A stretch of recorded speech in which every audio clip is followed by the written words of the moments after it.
Mind if I do? Good evening. It's Monday, which means it's time for Enterprise at 8. This is Live Long and Podcast Star Trek Enterprise Rewatch Series.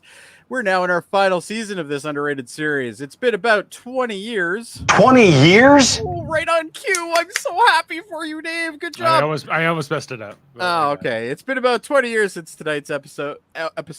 Excuse me. We're covering 3 today. The Forge, Awakening, and Kir'Shara. Did we put up the wrong banner? Oh yeah, we did. We did. There we go. You put up the wrong banner. I didn't. I thought you usually do the banner now. So well, I got it the same time you did. Anyway, sure. Welcome to the shit show as always. Anyway, I'm Jody Simpson. Along with me is my co-host and the man who always shoots the same amount of warning shots as the Vulcans.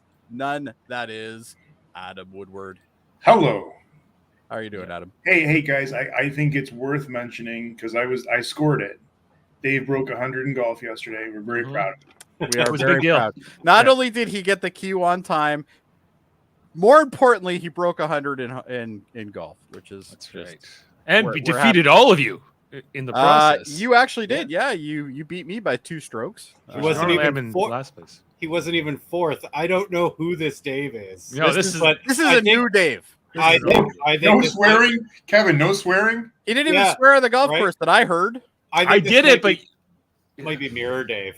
I think might this might be you know Mirror what? Dave. You know, we are coming up to a Mirror episode. It might be Mirror Dave. We'll have to see how he dressed when he's in that episode. Anyway, joining Adam and I, of course, is the man we were just speaking of, Live Long and Podcast awesome producer, and the man whose favorite sport is Octrin fertility contests, Dave Mater. Was that a sport mentioned in these episodes? It was actually funny. All right. Well, yeah, of course it is. It's all I always go for. Especially Mirror Dave. He always goes for that stuff. Mirror Dave loves that stuff. Yes. Yeah. Anyway, and of course, who could forget the man who will tear the antennae from your skull? Kevin Millard. Oh, come on. I'm not that violent. Just a little. Just a little. Well, it depends on what you're talking about. You can be very violent. Yeah, So it really does depend. Yes. Anyway, tonight's episode, as mentioned, is The Forge, Awakening, and Kir'Shara or something. I don't know how to say the last one. But anyway, these are the 82nd, 83rd, and 84th episodes of the series. These episodes actually are originally about when Earth's embassy on Vulcan is bombed. The investigation puts Archer and T'Pol on the trail of a Vulcan religious faction hiding in a treacherous desert. At least that's the first one, anyway. You had to put that congratulations, Dave, up there, right? It didn't hurt.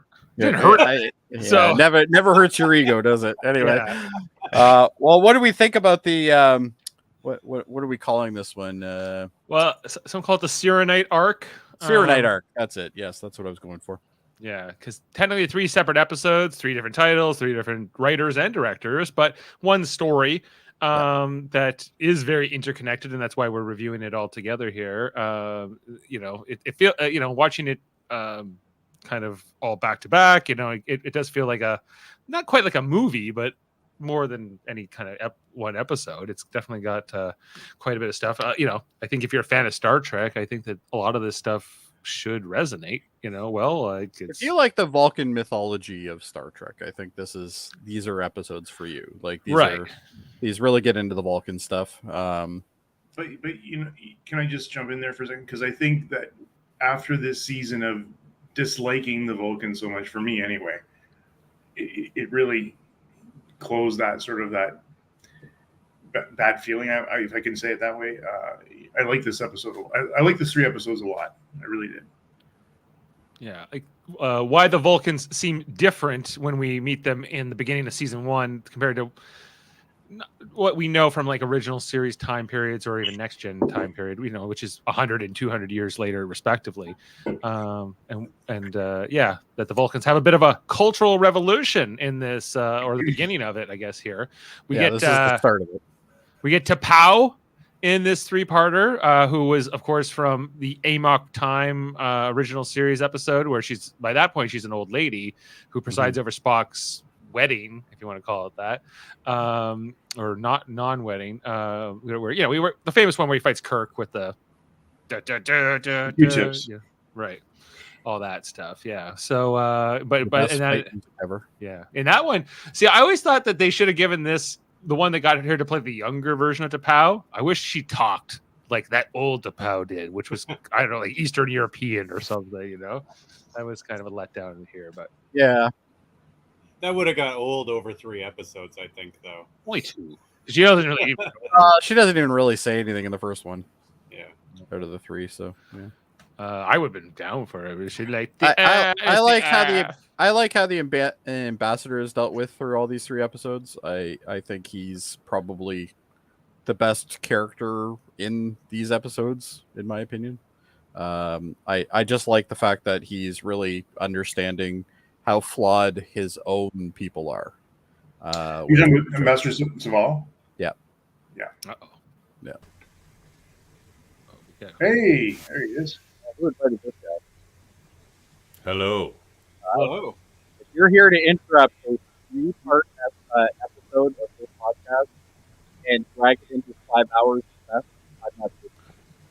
Let's go now. Somehow it's messing Follow- with Jody's audio, but Follow Cybok and you may find logic, but follow me and you will gain strength. in from the sharing, of course. Share your pain. Share your pain. Share your pain. Jody, I can feel you have much pain. Anyway, if he's just here to disrupt, I'm not putting him on. Well, Alright. he kind of did warn me he was going to do this. Yeah. All right. Even left, so obviously Because he's only he's here to do Cybox Katra. He wanted to come in. And, yeah, he's Cybox something. Anyway, want to get into the screenshot? we have a lot to cover here, so we can't have Davan side railing this. I know we got 3 episodes to get through, guys. We got time Am I having jumps. bad audio, guys? You only when Davan was here. Okay, well then that's further proof that we shouldn't have Davan here. All right, So It's like he was messing with your audio, Jody, as soon as he showed up. he's a hacker. it was his Katra, I It think. was It his was Contra kinda- that was taking over my microphone. Right. So episode 1, The Forge, starts with a flashback. Vulcan does. 17 years ago. We get to see some of these interesting Vulcan statues that seem like they would have taken Again, a long I time. love how this series depicts Vulcans, like Yeah. Or the planet. and the planet itself. Yeah, obviously. But I just love that. So Yeah. So we get this guy walking with a flare through the cave, which has some old relics and artifacts. We find a dusty old thing, which gets poured off, and we only get one word. He says, Serac. Yeah. And that is our teaser cold for open, no, for I the think first that was episode, good. and that's the cold open. Yeah, so that tells the time. We just know that there's something to do with Serac, and if you know anything about Vulcans and the Star Trek lore, then that's you should kind That's of important to you. yeah. And if you don't, maybe be confused. So, or less interested.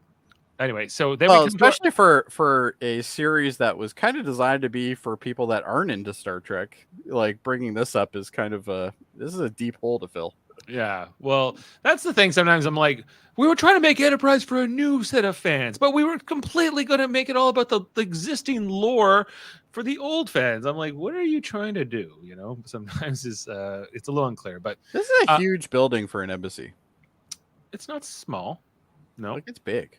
it's big. It's for a whole planet, but it's Eh, yeah, but it's a pretty big building. The United Earth Embassy is our image. This is where we this will and there will be a bombing here. There will be the catalyst for the entire series of events. But in the first part here, we get a voiceover, a personal log from Admiral Forrest, who, spoilers, will be dead in the next few minutes here. So is this the most we've ever seen him talk in an episode? I think so. thankfully.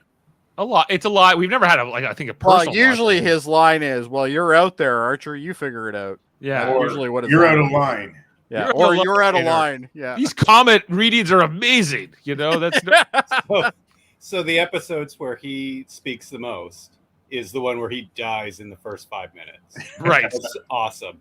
Yeah. Seems fitting. Never Yeah. liked the character anyway, so kind of happy. Admiral. I don't hate the character. I I think Von think Armstrong did a not good needed. job with him as much as he could. What but- has he added to this series?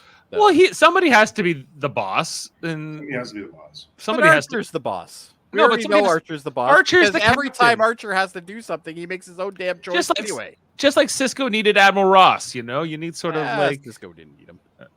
Well, You know what, Jody? I think it was just the fact that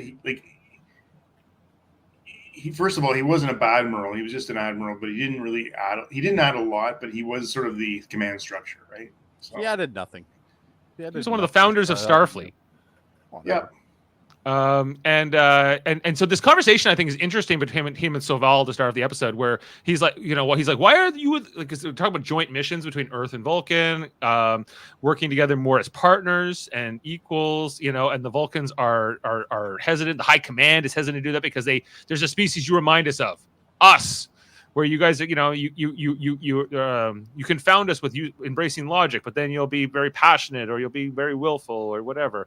And we had our own series of wars, Admiral, and we nearly destroyed ourselves. But it took us 1,800 years to then sort of rebuild, go to the stars, all these kind of stuff. And you guys did it in 100 years with the help of the Vulcans. The Vulcans didn't have any help from another species.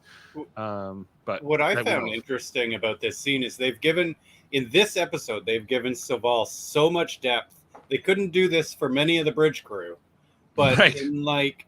in one scene, Soval now is like this deep character. Yeah. That deeper than Mayweather. And his whole journey throughout this arc, you really start to like him almost immediately. By the end of 3 episodes, I hated this guy. Yeah, he's completely redeemed himself in this first few minutes. Yeah. Davan wanted to put him in our villain ranking list, and I'm glad we took him out because I'm like, there's no way this guy's a villain. Like everybody's a villain according to Davan. No, he's fond of humans. I love that line near the end. Yeah. Yeah, he starts off as this dick, but that doesn't make him a villain. Right. And then ultimately there's the explosion that sets off here, and Admiral Forrest will sacrifice himself somehow here to save Soval. It's that those circumstances are a little unclear to me. And he could have saved himself. I'm not even sure he could have. Can you go back one? Yeah. He jumped on the grenade, Dave, essentially. Look at those carpets, man. Are they in a casino? Very likely. It's all very casino-like. It looks kind of like a casino, eh? It does. Anyway. Those columns sure do. Yeah, we got to find out where they shot this. But yeah, so Jody is in S tier. Well, that's true. And then this basketball game that then kicks off. Are they playing in the shuttle bay? Yeah, because these are the drop doors for the shuttles. Right. Well, I may be a little nervous. There's 4 drops on the NX1. I don't know. I might be a little nervous playing on this floor. I'm just gonna try. It's fine unless Mayweather touches a control. And he's there. Yeah, he's there. So there's way less chance of you falling through the floor. Yeah, it's only an airlock. And yeah, so they're playing this basketball game. We see Phlox, who doesn't seem to move much, but he can make the baskets, man. He got the swish. We also have to remember, guys, like this is a small ship compared to other ships. Like this is a pretty small ship. So yeah, they have to the fun where you can, right, Jody? Yeah, you got it. Exactly. It's kind of on par with the Defiant in terms of its size, although it's a little bit longer, but not as tall. That's what I did when Dave broke 100. Yes. But none of you grabbed me like Trip grabs Hoshi here after this basketball celebration, and he shakes her like this, and it's very odd to me. Like, well, if you look at her face, her face is like, "Don't touch me." Why are you grabbing me like this? Trip? Inappropriate touching. That's an HR complaint right there. Yeah, she's just like, no. And then the celebration. Who the HR officer is on Enterprise? I guess it's Reed. It's probably Reed. Technically, it's well, no, it could be Reed because he probably has the most personnel falls under T'Pol. It's first officer. It's probably T'Pol. Yeah, there you go. Yeah, she doesn't care about HR. All right, so then she comes and gives the news to to Archer, who's in his fancy yellow tank top. I gotta say, probably for his water polo team. It's probably for the water polo. He's like, "What's up, T'Pol?" And then he gets the news. So I guess this is 3 days later after the bombing, and there's some walk and talk here between T'Pol and Archer. Oh yeah, and then we get to meet First Minister Vlas. I think this is his first scene. And he's like the head of the entire planet. He's like the president of Vulcan. Like, he's mean. You just know it from when you see him. You're like, okay, yeah, this is the guy that's going to be an ass for the whole episodes. Right. Is he he's the same guy who plays the Vulcan in 2009 Star Trek, right? Yes. Like, he's the one who says, to Spock, the Zachary Quinto Spock. He's like, "Your human mother." He's like, No, it's not. I think the it same is. guy? I'm gonna check. Okay, All check. right. I think it is. Fact checker Adam is on the case. I think it is He- the same actor. He is familiar. He's been in something else. He could have been been in because stuff, that was yeah. like what 15 years. 2009. later. This is 2004, so it's like 5 years later. That's 5 years difference. Yeah. And they're like, "You played an amazing Vulcan jerk once. Do you want to play another one?" You want to play another Vulcan jerk? Like 100. You could be his great grandson. It's all right. Adam's on it. We'll figure it out. We'll get to the bottom right. of it.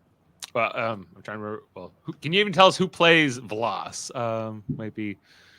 That could be a good starting point, maybe. good starting point. But I think he's a pretty good villain for this arc. I got this crap on my screen. Why aren't I just looking at this? Yeah, but this initial meeting in the mess hall, basically Vlas, he's got his little lieutenant guy, and then Soval, who's trying to sort of walk the line of like, well, this is my government and this is my boss, but I can't. And basically, Vlas's message is, we're going to do the investigation ourselves. This Played is by Robert Foxworth. Robert Yeah, Fox. I got it. I'm just doing his checking it now. See what else he was in. And what else he was in? He's in a bunch of Transformers stuff. He was in Falcon Crest. But was he in 2009's Star Trek? I don't think he was. Okay. No, I can't do it. no, he was not. All right. Then that was He was that in Babylon 5 Oh, Babylon 5 is the best. and Stargate. Only in one Uh, episode of Stargate, though. Now I'm obsessed with who that Vulcan was. But anyway.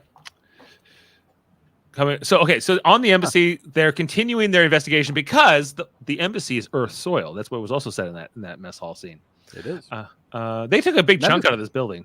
That was a pretty big bomb. I don't think you could push somebody out of the way of that bomb, like Admiral Forrester. No, and even Bree if you're Soval. pushing, like, unless you were like at the front there, like in that one little spot where that did get blown up. Maybe if you had pushed him out a window and he landed in the pool, I could see that. Well, that pool's a pretty good distance from that building. I don't think he would have landed there. Pretty big push you'd need. Yeah. If he did like some kind of like a somersault or a dive maneuver, that'd be great. But so they send down to lead this investigation. We got Mayweather and Reed. Oh, Davan says he's a DS9 admiral. He was a DS9.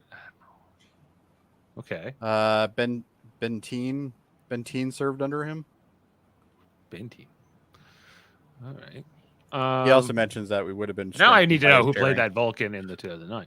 But anyway, so Mayweather's going about here with the scanner. He scans something. He goes, what's this, guys? Then he lifts up the thing, and then just happens to be an undetonated bomb.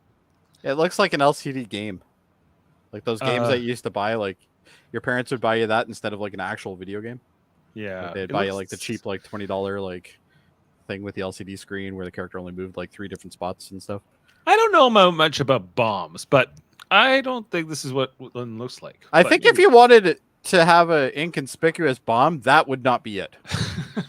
yeah. Anyway, Like that shit's bright and yellow, and it's got like a little screen on it and a bunch of tubes and stuff. yeah, and so their plan here is not to beam out the bomb, but rather beam themselves out, but only if they can scan it because they need to make sure this is an important piece of evidence that they need. So there's a maneuver here where he's got to get the scan, which could blow them up and kill them, but Reed doesn't care if he kills himself in Mayweather. He's fine with it. That's pretty normal for Reed. Yeah, so he's very, very much okay with that. And he's like, if it detonates, we'll never know anyway. It's like I don't like pineapple cake that much. So this scene cracked me up because officially they could just take the bomb and beam it somewhere and blow it up in space. They say it would probably detonate, and yeah, like if they tried to do that. But they do it anyway. Anyway, I don't buy it. they beam themselves out instead. But they had to get because they said that the scan could also detonate it. But isn't them living more important than this? Or was this a good risk? Was this worth it? Was this This might have been one of those minefield type situations where they're like, you know what? You go out on that hall and you go look at that mine. It's fine. Right. Yeah. So then they have to beam out in the emergency, and then it blows up. So back here on the ship. Well, it blows up because the bulkhead hits it, though, isn't it? No, it's because the scanner does set it off, but not right does it? away. It doesn't like hair trigger set it off. There's like a countdown. But the DNA they recover from the bomb leads them to T'Pau, who's this, we're told is this Sirenite leader. and a radical faction that have different beliefs and whatever. There's some information also given to us about how every Vulcan is in this DNA database from when they're a baby. That's always just cataloged into the system. And then this guy who works for Veloz, whose name I don't know, he ends up saying, "Well, we're taking over the investigation. This is like a Vulcan matter now. We're going to find these Sirenites and I'm pretty bring sure them to this guy's justice." been in Star Trek before too. Yeah, I think so. He looks familiar. Yeah. So there's some disagreements here, and he ends up, but Archer doesn't have a lot of leverage or push here. He has to kind of play along with the Vulcans. And then he goes over here to this bay. I don't know if this is where they were playing basketball or not. I guess this is the launch bay. This is all the humans who died in the explosion. So there was about 43 killed, and about 30 or so of those were humans. And of course, one of them was Admiral Forrest. And so there's kind of a moment here where Archer goes to kind of just be with the casket of Admiral Forrest, which is interrupted by Soval, and Archer kind of tells him to scram. Not too eager, but Soval says he I liked him a lot, and we were trying to work together towards a future together, and so I don't know. There's kind of a moment here where because I think a couple episodes ago in Home, Soval and Archer kind of buried their hatchet. Yeah. Davan, you just add yourself in if you're going to. I see you there in the queue. Only if you're productive, though. That's the same actor? Yep. Is that what you came here to tell us? Yep. Okay. I'm Leighton. Yeah, Leighton. And he was he looks very different without the beard. He was on Babylon 5. Actually, he got fired from Babylon 5, killed off screen because he took that Star Trek role for Admiral Leighton. So if you want to hear about what he played at Deep Space Nine real quick, I can do that. He played Admiral Leighton in a two-parter, Homefront Paradise Lost. And between the two characters, both characters are leaders high up in the chain of command who are fanatical to the point where they boldly lie, deceive, and attempt to foster their agenda. And both order the killing of a large group of people who get in their way to hide the truth. Both men ultimately fail to kill the entire group, and their lives are exposed, and they are removed from office and arrested. There you go. Okay. There you go. Anyway, so the scene here between one of the many scenes we'll get here in the story, but it's the first one between T'Pol and her new hubby. What's his name? Kaz? Kaz. Soon to be ex-husband by the end of this arc. Oh, don't ruin it. I also want to point out, though, that I did call it. The mother did end the relationship. She just died. Yeah, by Anyway, dying. Not until the next episode. Or William Morgan Actually, Shepard no, played she that does- guy in 2009. Who's that? Okay. Anyway, the Vulcan Edict, guys. Oh, so the guy who played the Vulcan in 2009 was the same guy who played, like that Data's grandfather, who we rated in that villains thing. What was his name? Ira Braun. Oh, Ira Braun. Yeah. Oh yeah, Ira Braun. Okay, That's who I'm. Yeah. They're both kind of crusty old men type guys. Yeah, that crabby ass guy. If I only had a heart. Right.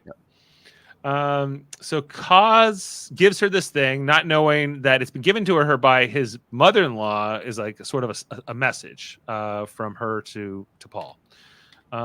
Because she takes it to Archer and she's like, look, it's got a little red glowing thing button in it now, and it's got a map to a place that we're told is called the Forge, hence the title of the episode.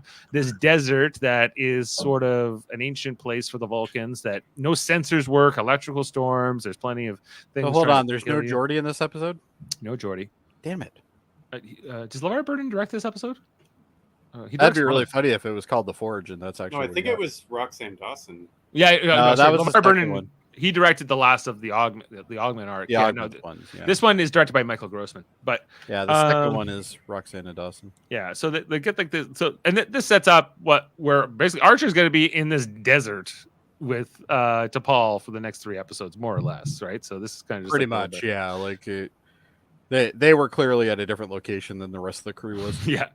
They had to go on location. He gets fully into desert gear. He's like, do you know how hot Vulcan is in this. Not to mention, he's like, we can't even beam you in or out of this place. You know, you have to like take a shuttle. You have to kind of walk into it. Yeah. Yeah, you have to walk into it. He's like, it's a Vulcan desert trip. I think I can handle it. Oh, well, I don't think most human beings can handle it. I was disappointed though because he didn't even have his like cool sunglasses from that other episode. He does have them though. Like we see them later. Oh, I didn't see it. Because he tries to give them to DePaul, and she's like, "I don't need those." I have that's right. Yes. Okay. Yeah, but he doesn't wear them as much as you might think. But yeah, so he's in his full-on desert gear. DePaul now in her. He had the NX-01 hat though. I think. Yes, he did, but he's not wearing it for the beam down. I guess it's in his bag. Oh, look at that hat right there. There it is. So there they go. T'Pol and Archer, they're beaming into this, and they're down. I like how T'Pol has a white cat suit, just to make things interesting. Well, we saw her. Like, you don't want the red when you're in the middle of the desert. You want white, right? It's cooling. It's a cooling. Exactly. Yeah, you need that robe, I guess, too. And so this is the hospitable environment that they're going to be going through. It looks like the surface of Mars, more or less. And they definitely had fun with camera filters on this episode for sure. Yeah, I imagine that sky's actually blue. Yeah, I imagine they're out in they're out in the California desert or something. Yeah, but, and they're using filters. That's why everything looks, yellow, yellowish and red. But they're on this journey. Then by nighttime, we see that these patrols are kind of going overhead. But from the Vulcans, they're searching the place by the sensors don't work, but they could visually find you, or they can take pictures. But then they hear this screaming, and they're chased by a salat, we're told, which is like a big feline, like a big like a saber-toothed tiger type of a thing. So they have to run up this mountain, and I don't have a very good shot of it. There it is, but it's a big like saber-toothed tiger, I guess, right? And they never really show it up close. They don't show it up close. Yeah, they just give you enough to know that it's happening. Apparently, and they're also T'Pol says they're a pet, like they're domesticated versions of. Oh yeah, that's right. And she says the Porthos thing. Yeah, you have Porthos, and he's like, yeah, but Porthos doesn't try to eat me. Yeah, if I forget his dinner, and she's like, we don't forget the dinner. We never forget dinner. Also, I mean, your dog, if you forget its dinner long enough. Well, yeah. I mean, I guess certainly a cat. Cats for sure. Cats will eat you if you're dead. If they have to, dogs won't. Dogs will sit for years in front of pizzerias waiting for people to come back, though. Right.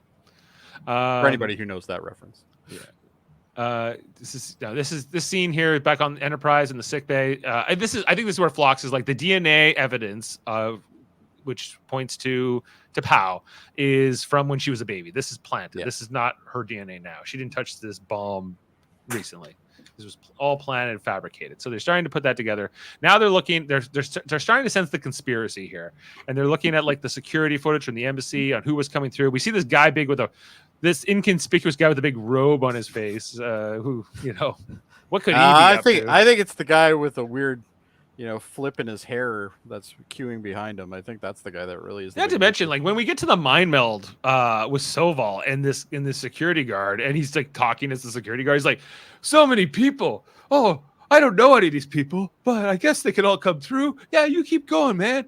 I'm like, no wonder you got us blowing up. No wonder why there was bombs. Yeah, maybe you could have like scanned his bag before you brought him. This dude looks pretty huge. Like he could have like a whole bunch of things strapped to him, and you wouldn't know. Like he did. He did. Oh, I know he did. He had 2 bombs. But that's what I'm saying. Like this security guy might be the literally most incompetent person in Starfleet. Yeah. Well, don't worry, he won't make a recovery. So, so they're like, we need to get inside this guy's head. We need to be able to talk to that guy. And Phlox is like, not likely. He's not probably never going to come out of that coma.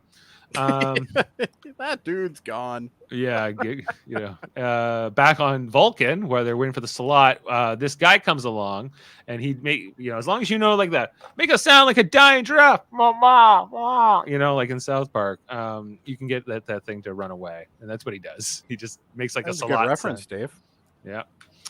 I saw that one from you. But anyway. And we meet this older Vulcan guy who will come to know. I don't know. He has like a fake name at first. Well, they keep calling him Siren. I guess was his real name, so that's what I remember his name as being. He's kind of like this wise old Vulcan type guy. who we'll come to find out is the leader of the Siren Knights. I guess they're named after him, Siren, right? Seems about right. Yeah, and he's He looks like a mechanic. Yeah, he's like a Zen Vulcan. You know, got some wisdom to him. Anyway, they give him some kind of BS story that Archer's here as a student of logic, and T'Pol is his like Vulcan guide, you know, or whatever.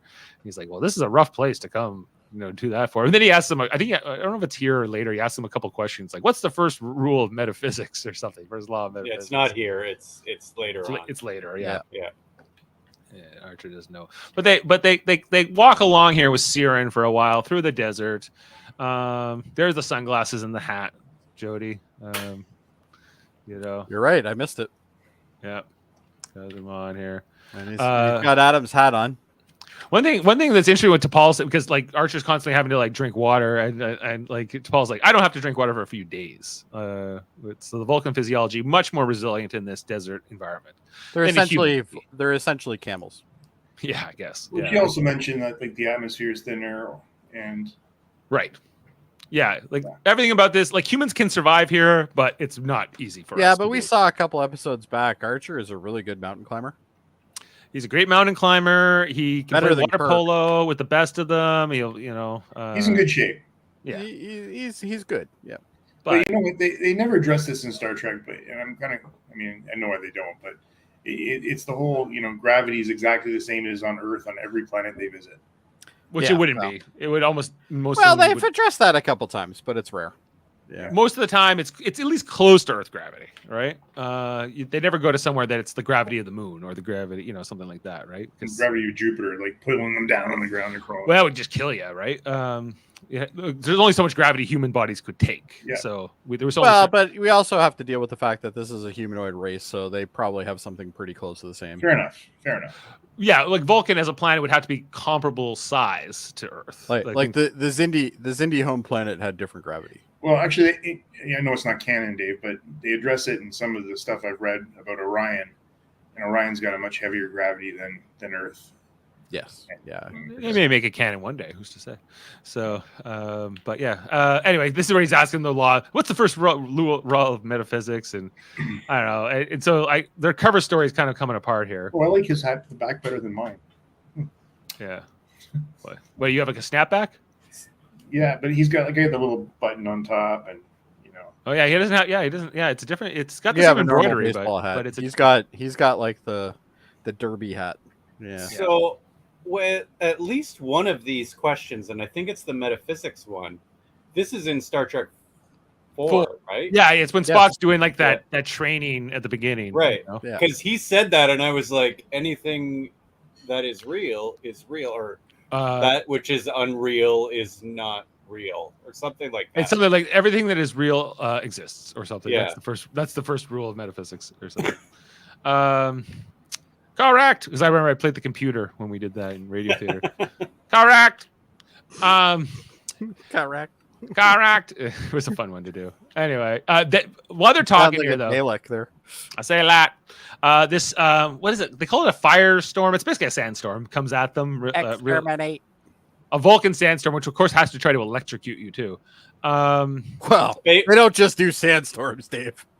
favorite part of the episode for me was that sandstorm. Just how original series special effects this was. Yeah. It was Yes. awesome. It almost seemed like they did it like that on purpose. Like Yeah, it was. yeah. Yeah. It was almost like it was an homage. Yeah. Yeah. Hey, Vulcan. Dave. Sorry, can we go back and look at his uniform on the planet? Because I just read an interesting fact here. It says when Captain Archer was on the Vulcan in the tan uniform, the rank pips on his collar are a precursor to where pips would be located in Next Gen, Star Trek Next Generation. Yeah. But okay. Here's my problem. Okay. Oh yeah. He don't wear things on your collar if you have a collar that zips down. It makes no sense. Then your pips are not shown, right? Wear them on the chest when you have a zip down, and then if it's not, then you can put it on the collar. If it's like a structured collar, then that's fine. I don't know why we keep doing it this way. That's my little comment. We lost Adam. What happened to Adam? I'm here. My camera's dead for some reason. Oh, okay. Okay, but yeah, As long as but you're that's here. true. I love this shot from below on Enterprise for some reason. It's great. It's a great. That does look cool, yeah. Ventral shot.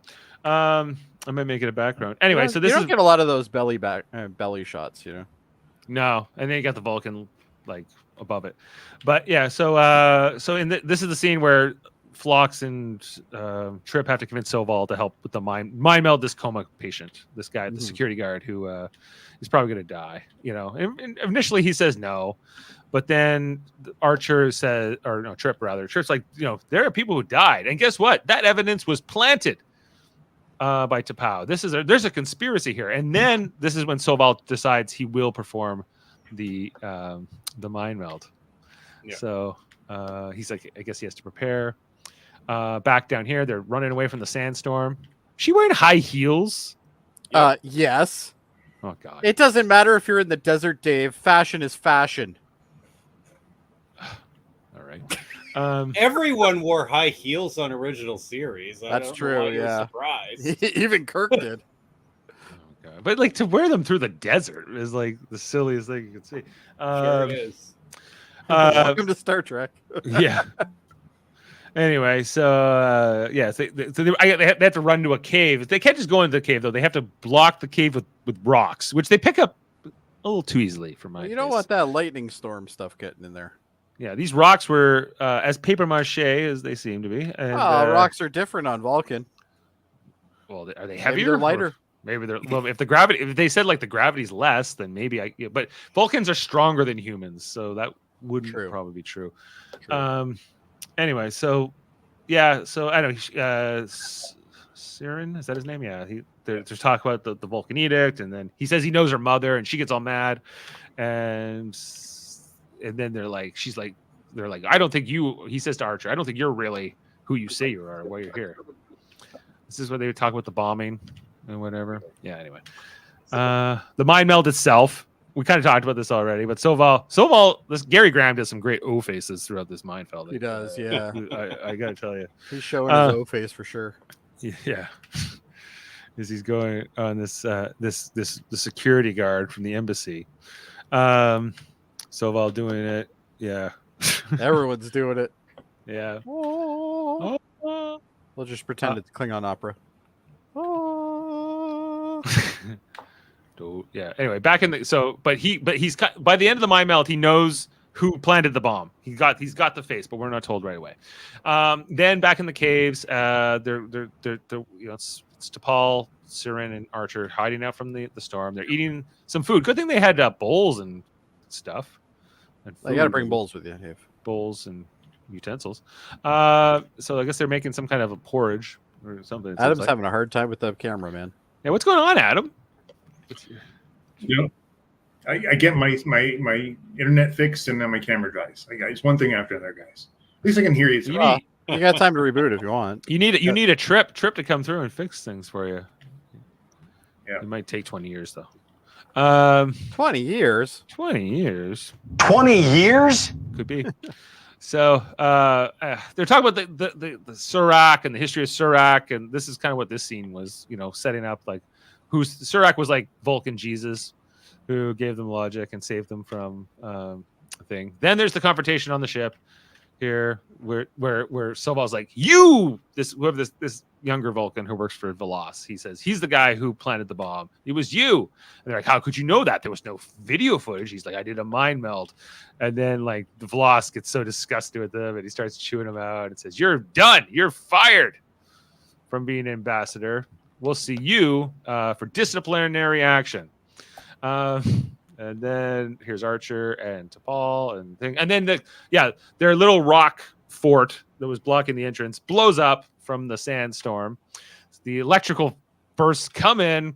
T'Pol is knocked out, and then Siren is hit. Archer goes to try to help him, but he's been hit so hard that he's going to die imminently. Well, his face is pretty melted, so. And he just grabs Archer's face and gives him basically the Katra right there by force. He just forces. He. It would have been fun to have him lose his mind a little bit more, like McCoy did. McCoy did. Yeah, that would have been good. Yeah, I've got all your marbles. So Oh yeah, and then there's near the end here too. We have Trip and Soval, who Soval is going down to the planet to face the thing, and Trip's like, if you know there's a conspiracy and you know you have to like that they're corrupt, why are you going back? He's like, I have to try to hope that some of the people in my government are not in on this. They can't keep hoping it's not everybody. But he's like, what if it is? And he's like, see you later, peace of life. Peace out, Obi. I'm gone. Yeah. Yeah. Anyways. Down on Earth, the Vulcan rather. Archer wakes up. He's being tended to by T'Pol, and he goes, "How's Sira?" And she's like, "He's dead," or whatever his fake name was. I can't remember what his fake name was. And Archer wakes up, and he feels like he's been punched in the face. He thinks he's been punched, but it's. I guess that's the lingering effects there. And now they're trying to figure out what to do. So they start out on foot. They're walking along here. They see the patrols are coming overhead, and they need to get cover. As they're walking down here, Archer's she tries to get Archer to drink water, but he's very focused. We see that he's a little bit different now. Yeah. And he just starts walking towards this wall. He walks right. She's like, "This rock is not going to help us, Captain." But then he just walks into the rock, which turns out to be like a hologram that you can walk through. And they're in this temple. And then I think he says, "Don't resist" or something like that. You know? He even says it before the guys come out of the shadows, right? He's like, "Don't resist." And she's like, "From what?" And then these Vulcans come out, and they got them they got the blades on their necks. They've been captured. To be continued. That's part 1. That's the Forge. Okay, so moving into part 2 called Awakening. We start out here at the Vulcan Tower of Doom, the headquarters, I suppose. Sam Beckett, Lieutenant Archer. Yeah. That's a good one. This is where Soval faces the High Command, which consists of 5 grumpy Vulcans. Can we talk about this table for a minute? Yeah. Okay. Number 1, it looks like something you'd find in a casino, so that kind of lines up. Number 2, the carpets definitely are casino related. So I think this is actually a casino. So I'm not totally sure what we're doing here, but why is the table in 2 parts? What purpose does that serve? I think when we get to fun facts, we're going to uncover that this was shot somehow in a casino, but for what reason, I don't know. It definitely looks like it was shot in a casino. Wouldn't shock me. Hey, Adam's back. And he's moving, which that's a good sign. Back on mobile, guys. I'll be back on in a minute. All right, fair enough. Okay. World mind. So Soval is Jody wants to know if the carpet's match the drapes. I'm gonna tell you right now. Soval has been just between you and me. Yeah. Soval is told, "Hey, not only are you done as the ambassador, but you better give in all your classified documents before you can." And what's the other thing he says to him? Oh yeah, do you know that the penalty for betraying your oath of loyalty is which I guess is death. This is the one Vulcans have death penalty. For a few things like treason, and so yeah, that's it for Soval. You're done. They give out these medals to everybody, eh? Yeah, like they all have the exact same medals. Yeah, more or less. Yeah. Anyways, that's the teaser for part 2, and then we're back down here in the Vulcan Temple, catching up with Archer and T'Pol. This is where T'Pau first is introduced in this episode. We get to meet her, and Archer is talking about we're looking for, you bombed our embassy and you killed all our people, which she denies. And then wait, there's T'Pol's mom. T'Pol's mom is here, the lady from Who Framed Roger Rabbit, Dolores, and hopefully nobody picks two what is it, 2 shakes and a haircut or something. She's dead by the end of this episode too, right? Oh yeah, right. So like she's only feels like she's in this longer, but she's actually not. I don't know if that's good or I don't know. Old mind's just going nuts today. Yeah, that's Soval, folks. That's all right. Archer's having a hard time in the cell. We have this meeting here between T'Pol's mom and T'Pau where they talk. Whether or not Archer can be carrying the Katra, I guess is the whole thing here. Yeah, this entire episode is basically who has the Katra and why does he have it. And do we believe in Katras? Yeah, do we believe in it? Yeah, all this kind of stuff. Soval does make it back up to Enterprise here, just to kind of explain to Trip what I love the Trip and Soval working together. Me too. And Trip's first command, like first real command. Yeah, where he's really on his own. Really good. Really Yeah. good. Yeah. Yeah, he does a good job. I also like the scene later on, which I'm not sure if it's in this episode or the next one, with him and Malcolm. And Malcolm's like saying, like, you know, we shouldn't do this. And he's just like, shut up. I've already made a decision, basically. I like that too. Right. So yeah, I agree. Here we got first real conversation here between T'Pol and her mom about why she's here, the message sent. They're kind of catching up on a lot of things, disagreeing on a lot of things. It's fine, but it's not my This favorite is part the of it. episode that dragged for me the most between the three. I found that the pacing on this episode is just not as good as the other ones. I would agree with you. Yeah, it's just I do like these like flashovers though here with Surak. Like this is where we're at right now. yeah, where those are neat. Yeah, those are all right. where we're seeing like this ancient history on Vulcan. We're seeing like when Surak was the time of awakening, they called it 1800 years ago before these events, that Surak was trying to help them. They were on the brink of their own world wars. They were destroying their own nuclear wars. This is before the Romulans came. And there's also a line in this episode where they say only those who flew under the Raptor's wings, they rejected the teachings of Surak, which I think is completely a reference to the Romulans without naming them as such. And that the Romulan faction left the planet around this time and then eventually go off and make the Romulans, right? But become the Romulans. But yeah, so Surak, when we get to meet him, we only ever met that version of Surak that fought with Abraham Lincoln back in the original series before. He would. Oh yeah, I forgot about that. That's a great episode. It's That is so a dumb. fun episode. I love that episode. Genghis Khan, Abraham Lincoln, and Surak, right? And Kalis. Yeah. It's a It was- terrible episode, but it is so much fun. And there was a woman. I can't remember what she did, but yeah, She was mean. Yeah, she was. she was mean. I guess She was mean. she was mean. Yeah. Anyway, so like interesting conversations here between Surak and Archer as he's he's like, "You're now carrying my Katra," and trying to help. And him saying that Archer, being a human, being a non-Vulcan, makes him maybe the perfect messenger for the Katra right now, because the Katra, I guess, over the 1800 years, which is basically his memories, have been passed from one person to the next, one Vulcan to the next, until it got to Archer. So. Some interesting things there. You think you'd want to preserve the Katra of all kinds of notable Vulcans, not just Suraks. Anyway, but he's considered the greatest Vulcan that ever lived. Back here, we got the scene here between Velos and his count, the high command, I guess. They're talking about bombing the region with the Sirenites, and there's always this one Vulcan minister who will eventually take over by the end of this, but he's like the only one who ever says anything and objects. The others just kind of seem to always go along with it.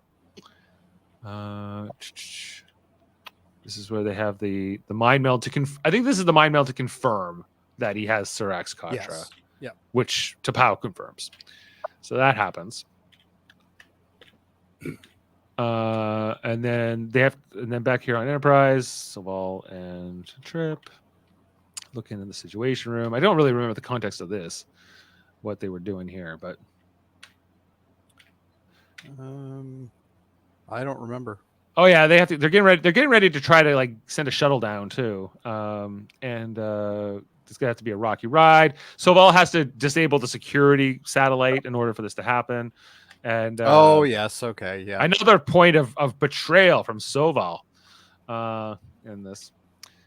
Yeah. But he wants to get to the bottom of it. He doesn't, at this point he doesn't care about loyalty. Soval, well, he has. It's not like his job. He's like worried somebody about tried to kill him, essentially. Someone tried to kill him. He lost his friend Admiral Forrest, and I don't know if they were friends, but anyway. Well, I think he cared a little, or maybe he just feels an obligation after having his life saved. Yeah. And so anyway, but we see here that T'Pol is very skeptical of all of this. She doesn't believe in Katras or anything sort of outside Or time travel, remember. anything that's kind of established, like accepted The Vulcan norms. Science Academy has proven that time travel doesn't exist. Right. It's even though she goes time traveling a lot. Which that's beside the point. He even says that to her at one point, and she's just like, she's just like. Well, the funny thing is, every time she says she doesn't believe something now, he instantly goes back to that one. And he's like, "Oh yeah, time travel didn't exist either." Right, and then she's like, "Can you shut up about that already?" Like, you gotta keep bringing that shit up. And he's like, "Yep, I'm going to every time." Well, it's an easy win, right? Let's be honest. Yeah, good dynamic. So this is where Vloss is like, you have to leave. I got Admiral Gardner, and he says you have to leave orbit because they want Enterprise to leave before they completely bomb the hell out of the Forge and the sanctuary where all the Sirenites are. So they're trying to get him to leave, but he doesn't want to leave without his captain, of course, without Archer. So there's a bit of a standoff here. And then they're talking about how they're going to get the Katra out of, this is T'Pau and T'Pau's mom, how they're going to get the Katra out of Archer, and they'll take it by force if they have to, whether he likes it or not. I'm like, well, you guys are not coming across very, very good here. I don't Archer, like T'Pau's mom. T'Pau's mom was saying we can't force him. I don't like her. But T'Pau's more of an extremist. T'Pau's a little bit more willing to break a few eggs to make an omelet. Despite not being necessarily a villain. But Archer's like, no, I'll agree to it. You can try to suck the Katra out of my head. All for it.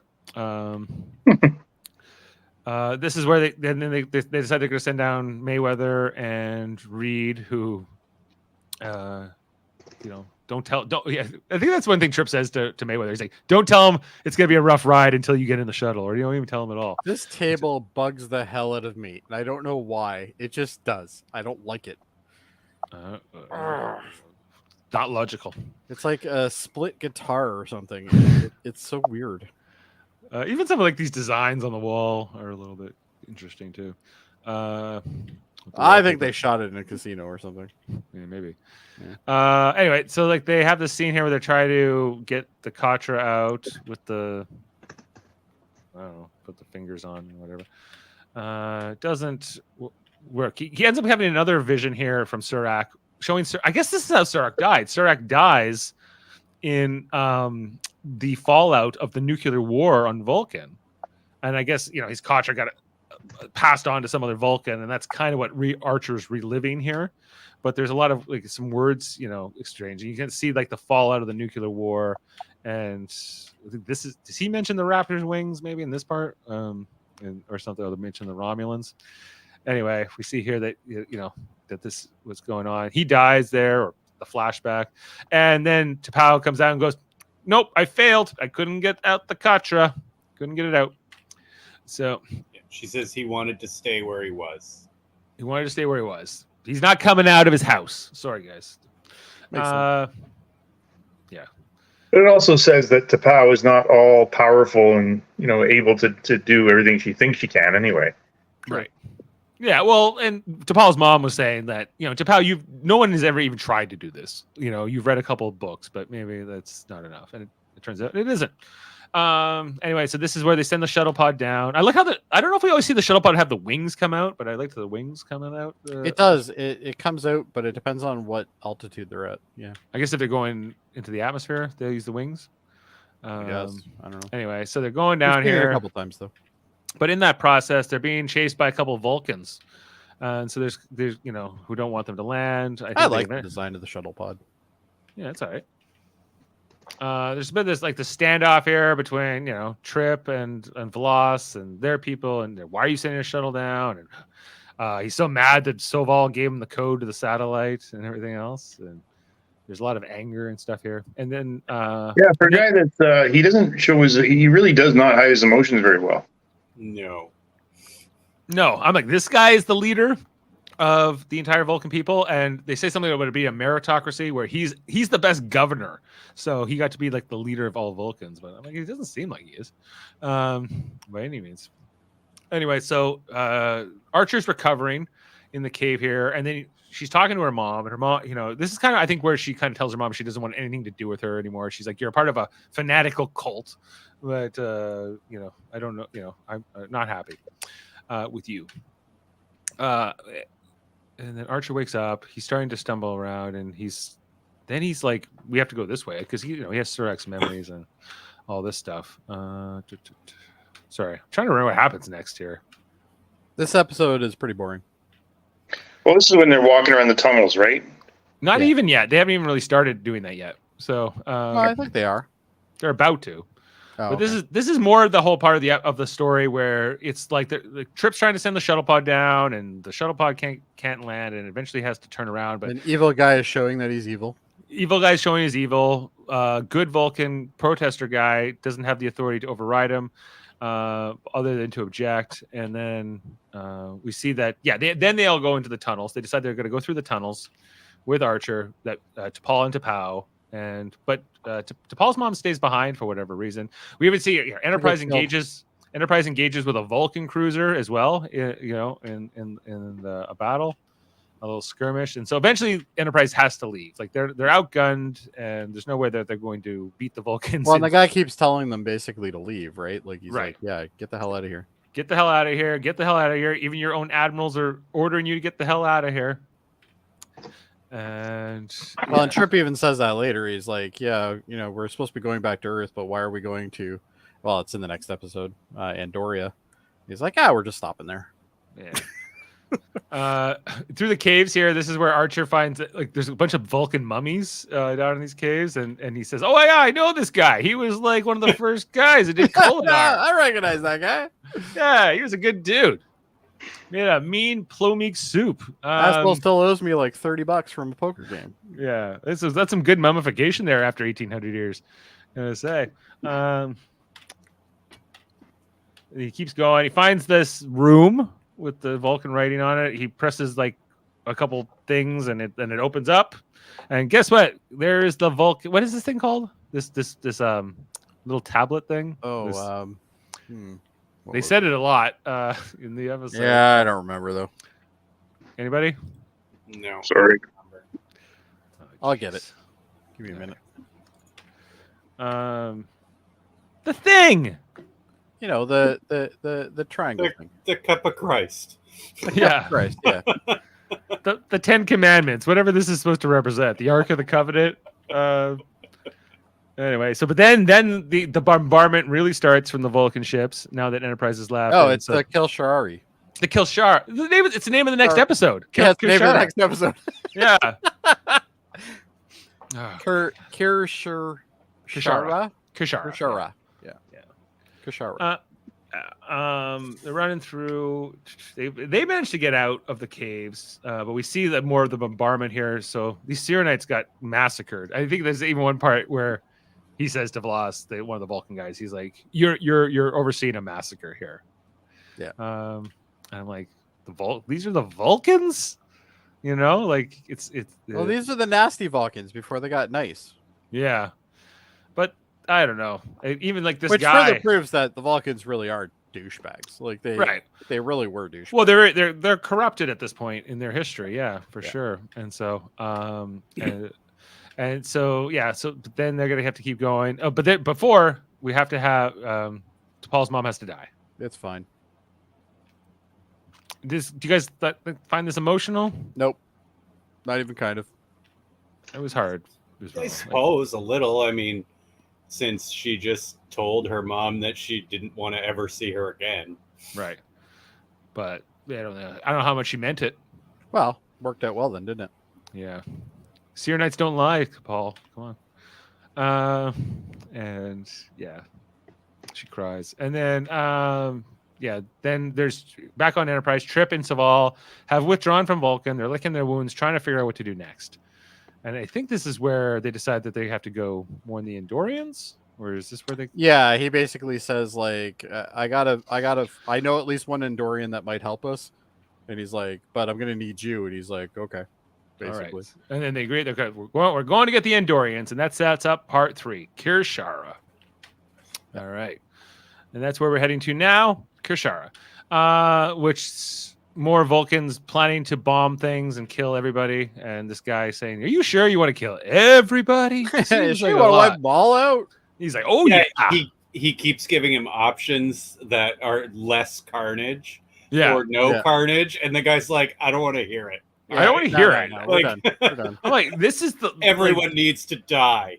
everyone needs to die. It's logical, you know. Yeah. I was like, I thought the Vulcans were. Well, they way- also explain how they're massing everybody in like an area where like people can't see them, so they're massing all their ships and stuff. And then right, yeah, oh yeah. This is because not only are they planning to wipe out the Sirenites, but they're also going to like invade Andoria. yeah, they're gonna attack Andoria at the same time because they can blame it on them. Right. So They can blame all this on them. They have Zindi Tech, and to be fair, they did try to get Zindi Tech. they did, Uh, and that's the reason why they're going by this, right? But Right. in reality, They never didn't. got it because Archer didn't allow them to get it, That's but right. they would have got it. Trent so- wanted it, I but feel like didn't them get 'em. wanting it is justified given that the Vulcans are who they are. well, and we even learned that back in what Patem was But it? yeah. Yeah, Pajem. Patem. We even learned back at Patem, like the Andorians Pajem. aren't wrong about or Pajem. Pajem. That's it, Pajem. You know, the Andorians aren't wrong about Vulcans. Vulcans are assholes. Like they're douchebags. Well, They set up an entire base to like spy on them. And this stuff. this Vulcan government is it's a bad. Yeah. There's a But bad that's what I'm government. saying is and that's what we're living in right now, right? So Right. the Andorians are living with these Vulcans right now, which Yeah. are clearly not The good Vulcan Vulcans. Hitler here, Volos, and that sets up part 3, Kir'Shara. That's the teaser for that one. We're down here in the forge for Kir'Shara as they're carrying the Kir'Shara, the big obelisk thing through the caves. I remember there's just a lot of like dialogue here between T'Pol and T'Pau debating philosophy and what this is and not and all kinds of things. That's a lot of the dialogue. Back on Enterprise, what are they doing here? Vulcans are pricks in Enterprise, yeah. It's true. Oh yeah, this scene here. Yeah. This is Trip and Reed. I'm trying to remember the substance of this conversation. So this is where Reed basically says you're doing things wrong because that's what Reed does. Oh, his objection here is that you know if you go and warn the Andorians, Yeah. you're betraying the Vulcans. You're The Vulcans betraying our allies. are our And- closest allies. We haven't known the Andorians that long, quite frankly, and we don't have the same relationship with them. Like I understand Malcolm's problem here, but in reality, Trip is doing the right thing. He's following the person that has proven time and time again they are trying to help. Even though he's kind of a dick too sometimes. But in this moment, Malcolm is being an excellent first officer. yes, he's He doing will what he's ruin supposed to be that. doing. He will ruin that in the next moment when he stares down Saval when he has to leave the room. Right. Yeah. So then Saval comes in and there's kind of this awkward thing. But basically Saval tells Trip, he's like, you're doing what Archer would do. And then, you know, that and Trip's like, that's what I just try to keep telling myself. Like, you know, like everything's telling me I shouldn't be telling the Andorians the Vulcans are coming because, you know, that is betrayal. But Well, and Trip's got a hard choice here because realistically, yeah, he has to go with either the side that he knows can be very untrustworthy, which are the Andorians, but Sharon has always been, you know, kind of Archer's ally, really. But when you think about it, guys, like who has really demonstrated an alliance? It's been really and when they're in battle and when they're really needed, the Andorians are there, not the Vulcans. Yeah, the Vulcans never show up, even though they have technology to get them where they need to be. But yeah. you know, anyway. Exactly. So like, there's I appreciated that part of the writing and the quandary that they're kind of in here. But I think Trip is doing what he knows that Archer would do, which is he's going to go with Sharon because Sharon has shown time and time again he will step up and help. Right. So even if he does have his own intentions, but His own interests at heart. Yeah. Yes. Well, I also think it's hilarious that Archer owes me one or I owe him one, and he now hates owes to me have two. that. He Who hates owes to have who? that debt, that debt owing. Yeah. yeah. that's Well, he important says that to near him. the end of this episode, I think. Now tell Archer he owes me 2 now. Now he owes me 2 now. Yeah. Yeah. There's some good stuff. I don't know. They are saving them from an invasion from the Vulcans. I'm not so sure this goes in Shran's column Exactly. for heroics. The thing is yeah, that, like, Archer had no idea that Shran was going to become involved in this story at all. Like, No, at this point, he has no idea. Yeah, he has no idea that Shran's involved. He has no idea about Andoria at this point. Yeah, he's on his little Surak vision quest here through the caves. They have this torch. They're constantly going with the torch everywhere. You know, they need the light and everything, but they're debating what to do. Oh yeah, and then they come into the, what's this called? Galvanite deposit. All I know is if you have metal, you're gonna have a bad day. I was like, what about the buttons on his backpack? And Yeah. like, you know, there's a bunch of things. I think it's the quantity of metal. There has to be like, what about his pips on his collar? They're probably I guess it has to be like a knife. And so yeah, he throws this knife, which I was like, where did he get that knife? I couldn't remember where he got that knife. But he throws it, and then this has been shown in Star Trek before, this galvanite or whatever it's called. Yeah. That will create electrical charges with metal. Back here on the Vulcan. I hate how that ship that's parked out there, number one, is parked crooked. Mhm. And number two, every time we see this shot, it's parked the exact same way.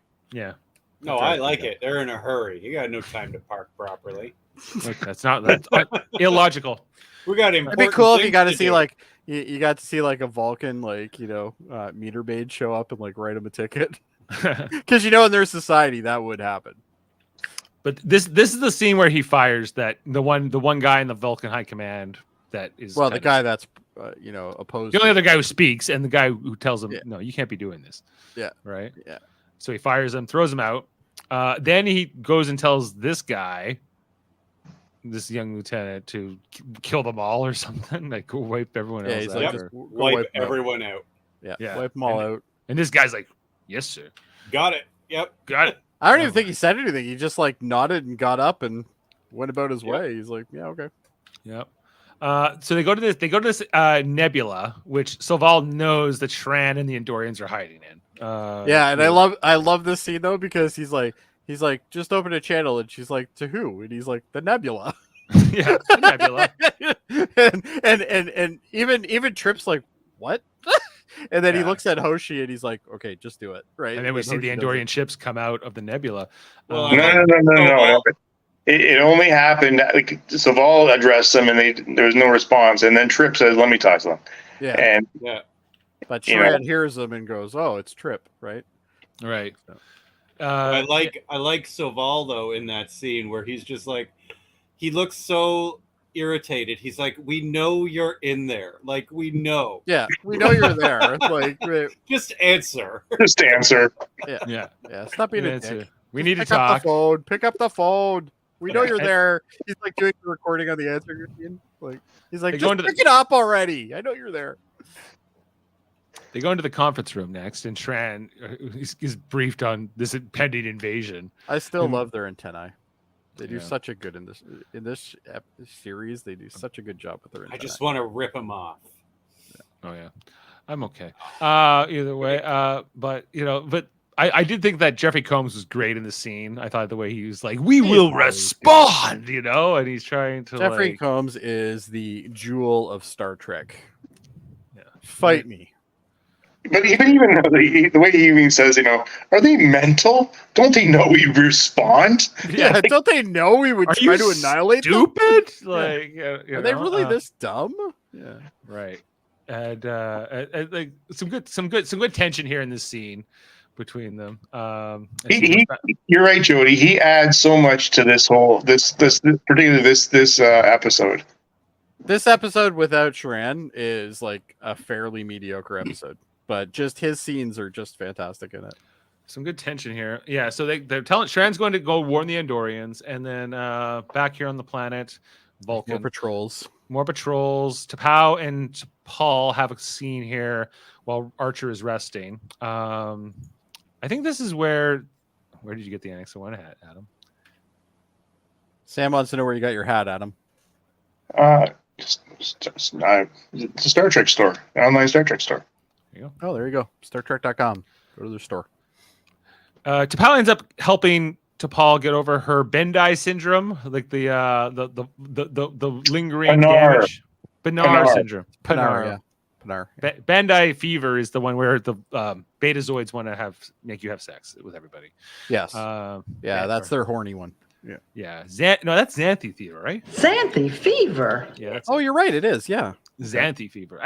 I'm not a doctor. I'm a There's so many podcaster. Bandai syndrome, I think, is what Sarah had, right? Sarah? Yeah. Yes. Okay. My Vulcan medicine is not so strong. Just not up there. Yeah. Yeah. But anyway, T'Pol helps T'Pol get over this, whatever the hell she had. And she says it's created by an imbalance by somebody who's not experienced enough to do it correctly.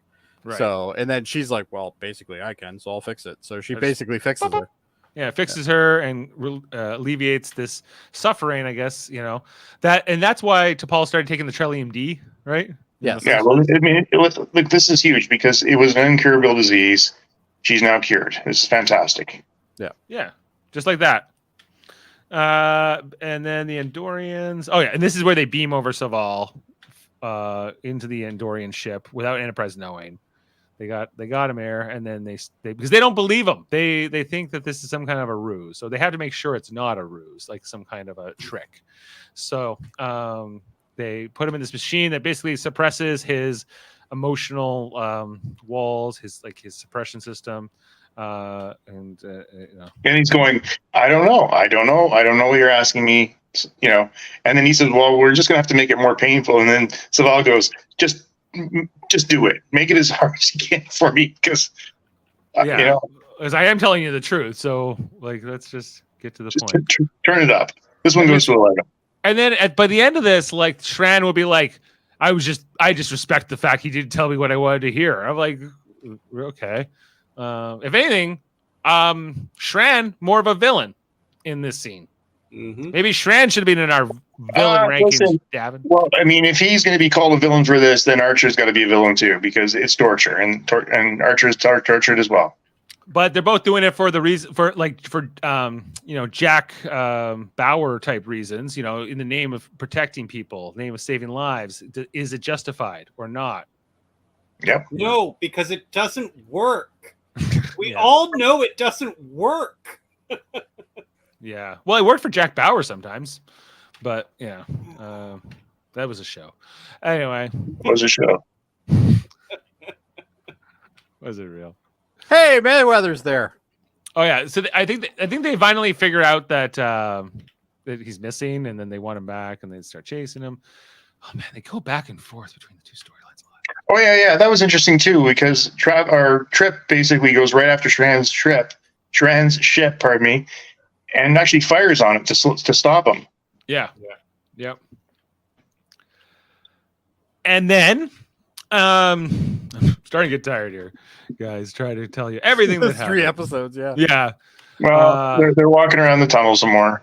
Walking around the tunnel some more. There's this moment here where Archer's like, now I get why you Vulcans have this emotional suppression, and I thought you'd be into this, T'Pol. It's science. And then she all snaps him. She's like, this has nothing to do with science. Yeah, she gets all mad at him. Yeah.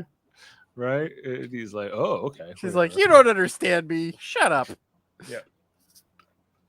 And then more torture.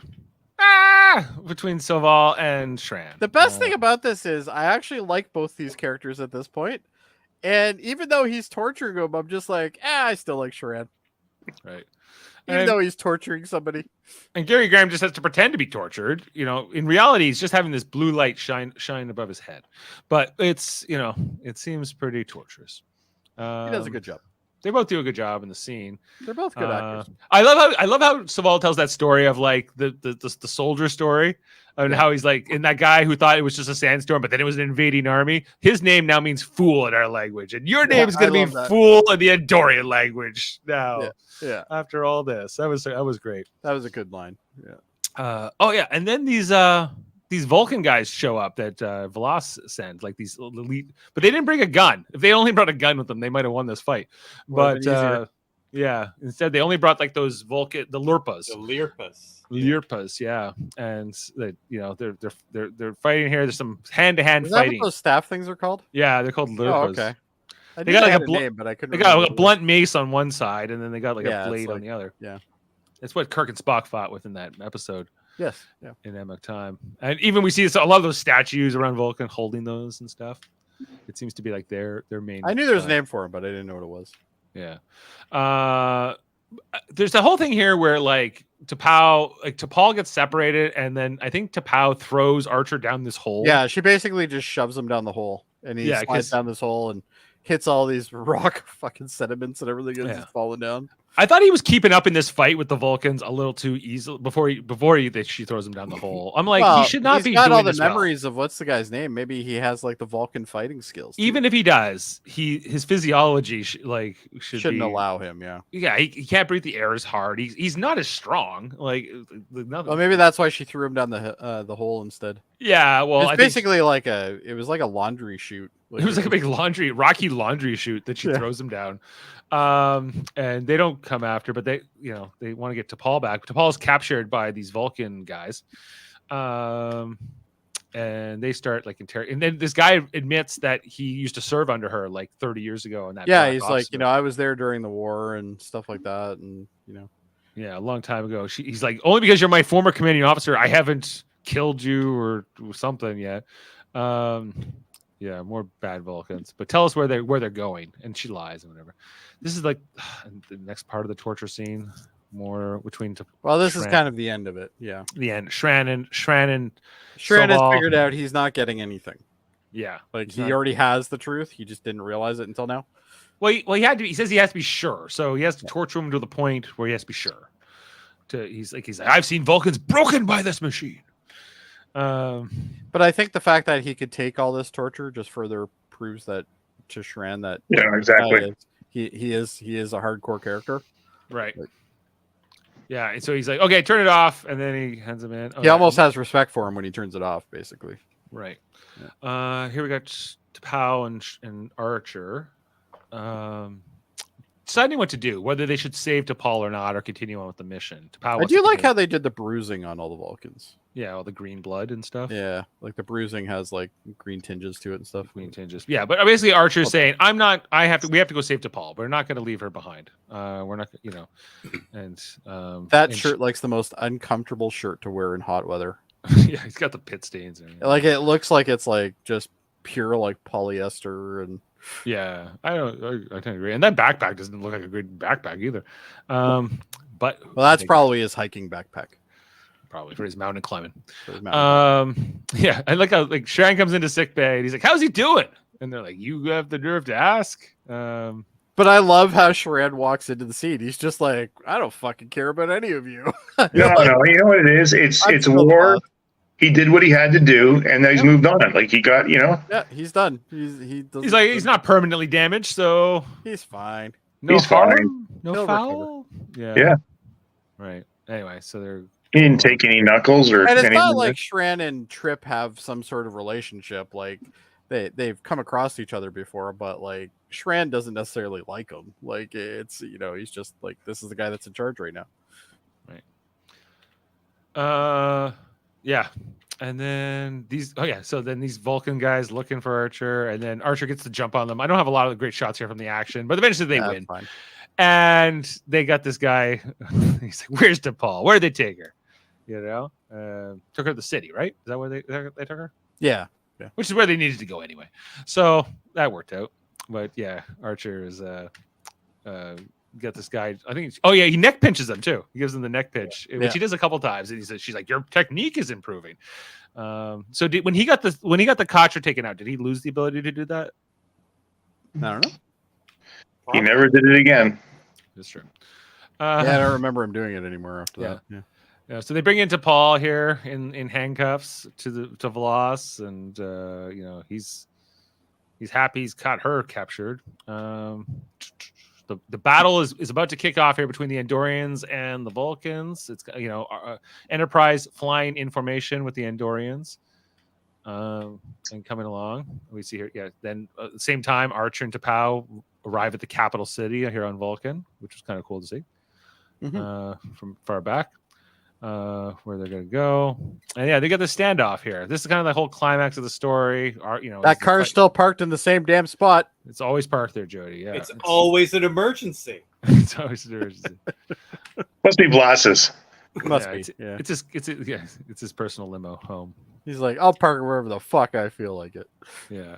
Pretty much. He seems like the guy who would. Yeah. And eventually, like this sub lieutenant guy pulls a phaser on that one minister guy who was like Captain No Emotion over there. Yeah. Yeah. He's like, I got you. Yeah, we're going to be doing this. And the battle kicks off. But when the battle first kicks off, they're not touching Enterprise at all. Yeah, no one's just shooting at everybody but Enterprise. Right. Even the Vulcans are trying. Even the bad Vulcans are trying to leave Enterprise because I guess they don't want to fight a war with Enterprise. Well, they don't want to be part of. Yeah, they don't want. But Enterprise ends up getting shot by an Andorian ship first. Because they're just caught in the crossfire. That's continuing here. Oh, I love here Archer and T'Pau coming in with their hoods. Like, well. We already know security is lacking in this universe, so true. Especially if you wear a hood, bang, you're in. Yeah. No problem. And they get the jump on here, and they're get them out of here. But Archer's like, no, man, I got the Katra, and I got the Kir'Shara. Get ready. How about this? Want to see a light show? Boom. Boom.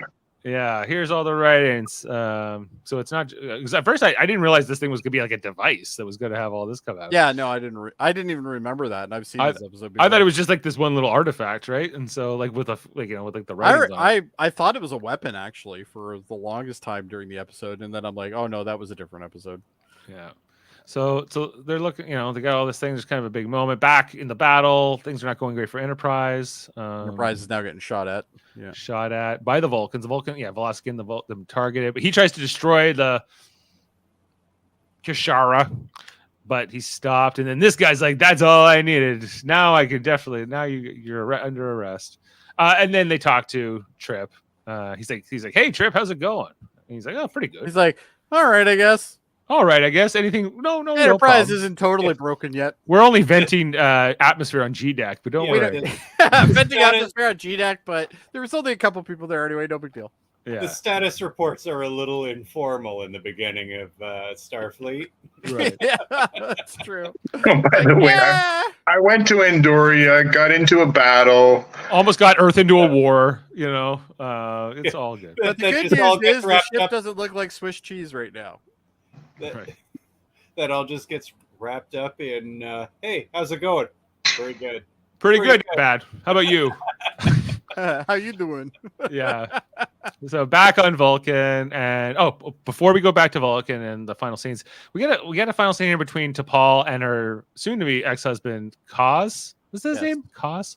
Kaz. Yeah, and he's like, I'm glad I was able to help, but we only got married because of your mom, and now she's gone, so I'm divorcing you. So she's I'm dissolving the marriage. Yeah. Yeah, she's like, we don't have to get divorced. He's like, yeah, I know we don't have to, but I want to, and that's kind of what happens. That's the end of Kaz, which is good, I guess.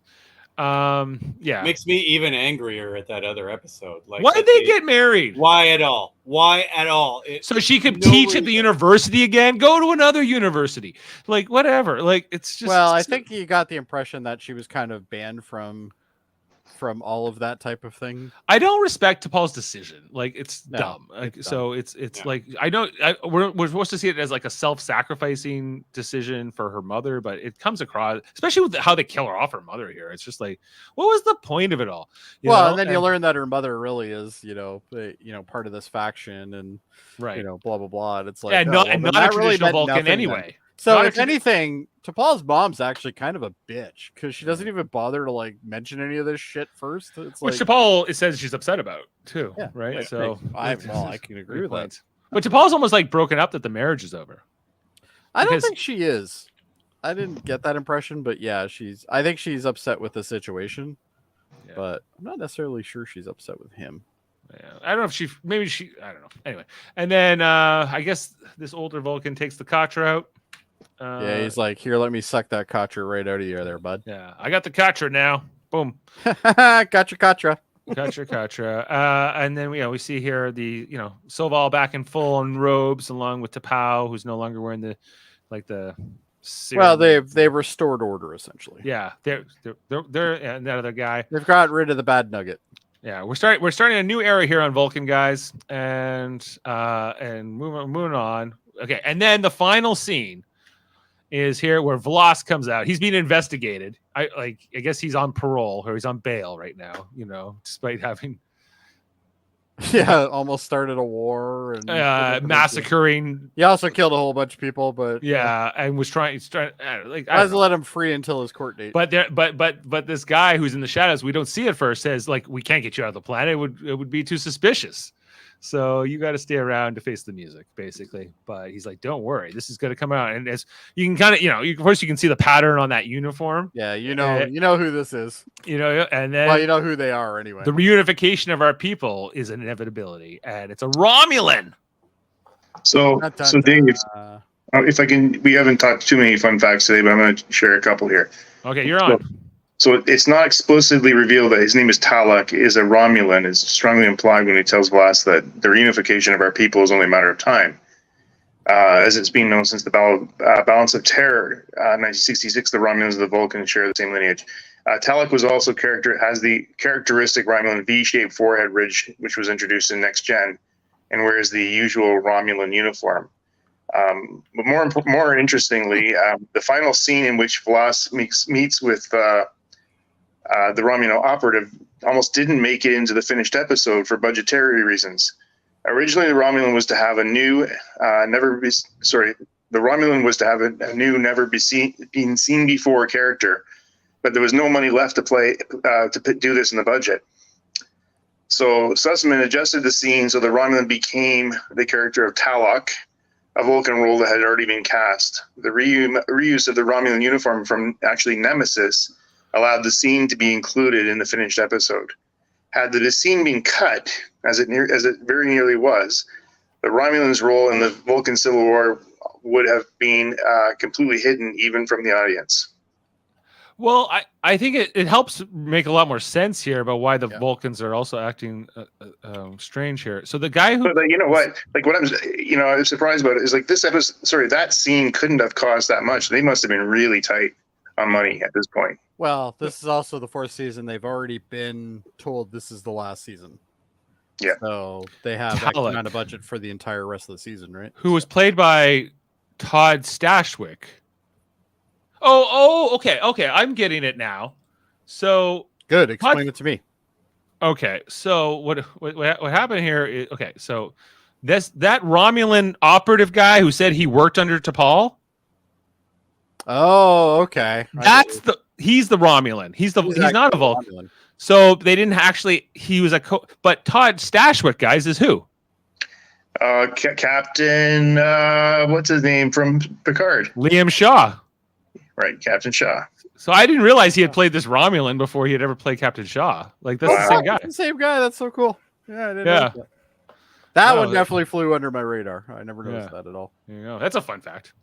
Mm-hmm. Any more fun facts from this trilogy, Adam? No, I think that's it. I can't find it here, but I read it earlier tonight, and during my problems with my system again. But the old Vulcan that takes the Katra out of Archer actually was in the original episode. He played an old Vulcan back then, taking it out of McCoy, I think. Oh, that's neat. Yeah, brought him back. Nice little homage there. Yeah, they did a lot of little things like that in this show. So no, we're done with the fun facts, right? Yeah. All right. Well, time for ratings. All right, let's rate this. Okay. All right. 11.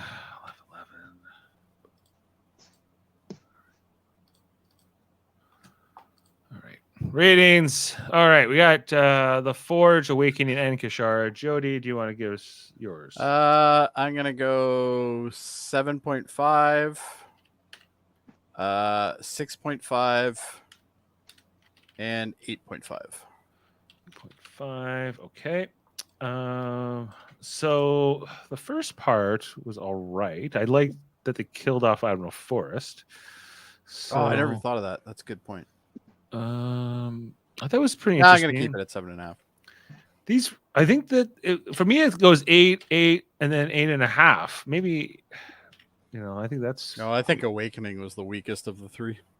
It was. You're in the wrong column there, Dave. Yeah. You Oh, just did Adam. I did Adam's.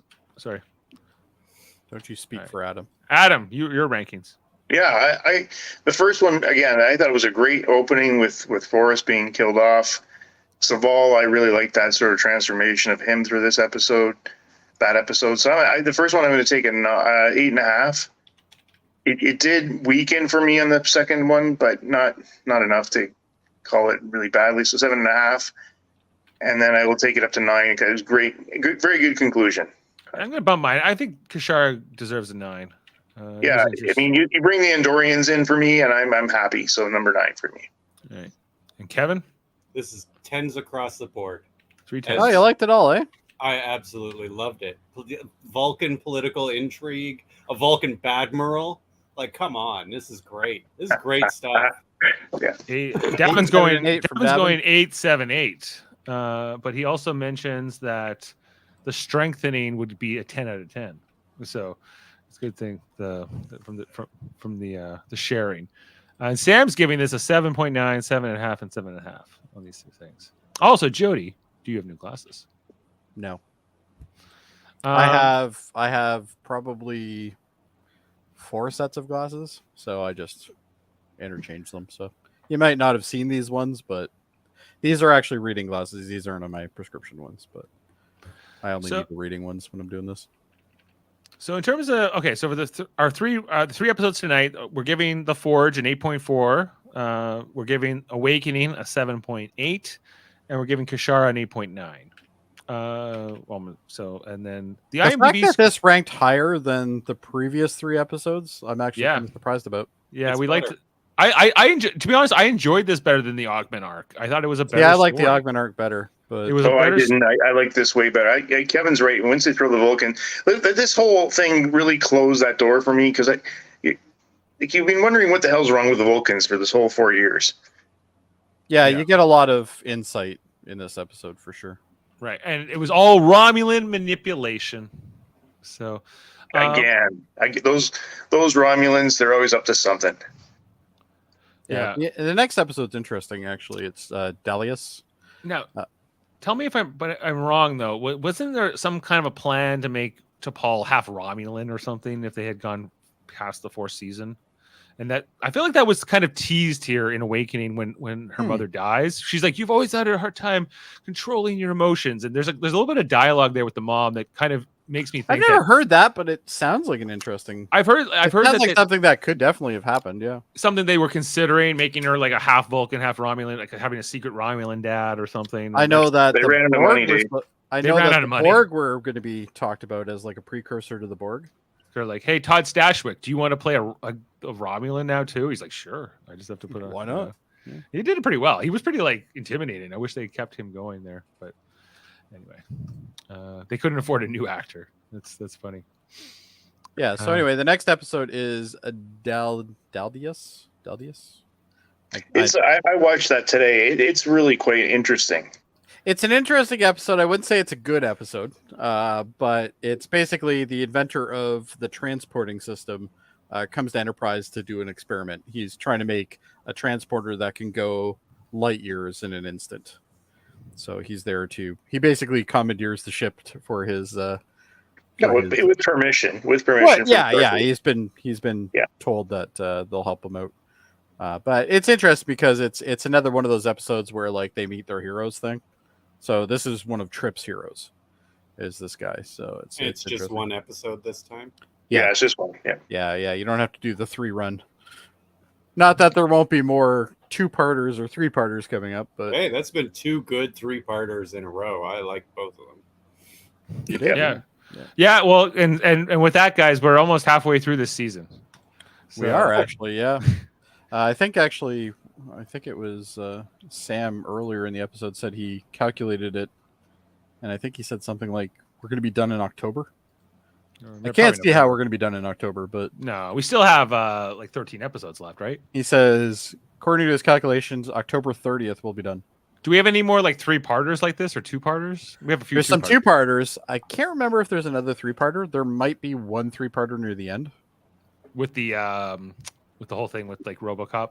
Yeah, with RoboCop. Yeah, I think that might be a 3-part. But we definitely have a couple 2-parters though. There's a lot of 2-parters, including the best And the mirror episode. Best mirror episode. Yeah. Or episode. We have to give that the time it deserves. That one for sure.